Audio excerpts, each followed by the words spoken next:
Ang lahat ng pangyayari sa aking buhay ay para sa aking ikabubuti at ikauunlad.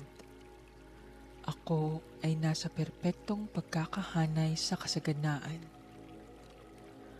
Ang pera ay dumadaloy sa akin sa isang tuloy-tuloy at walang katapusang agos.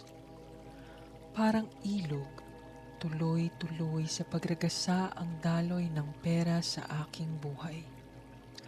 Parang hangin, walang kaubusan at walang katapusan.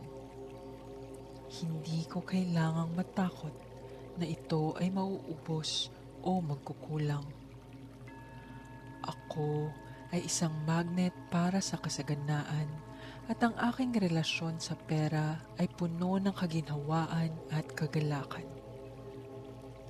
Ang bawat piso na ginagastos ko ay umiikot, dumadami at bumabalik sa akin ng maraming beses.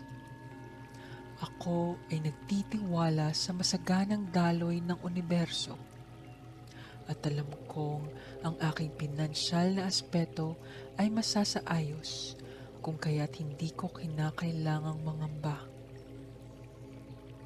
Pinahahalagahan ko ang pera para sa kalayaan at mga oportunidad na binibigay nito. Ang aking pag-iisip ay nakatuon sa kasaganaan at dahil dito, ako ay lalong humihila at humihikayat ng mas maraming yaman at oportunidad.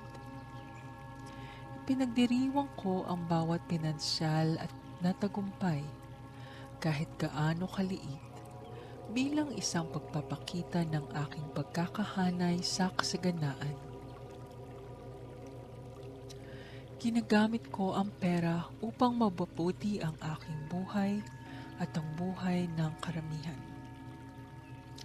Ang universo ay sagana at ang kasaganaan ay ang aking likas na estado.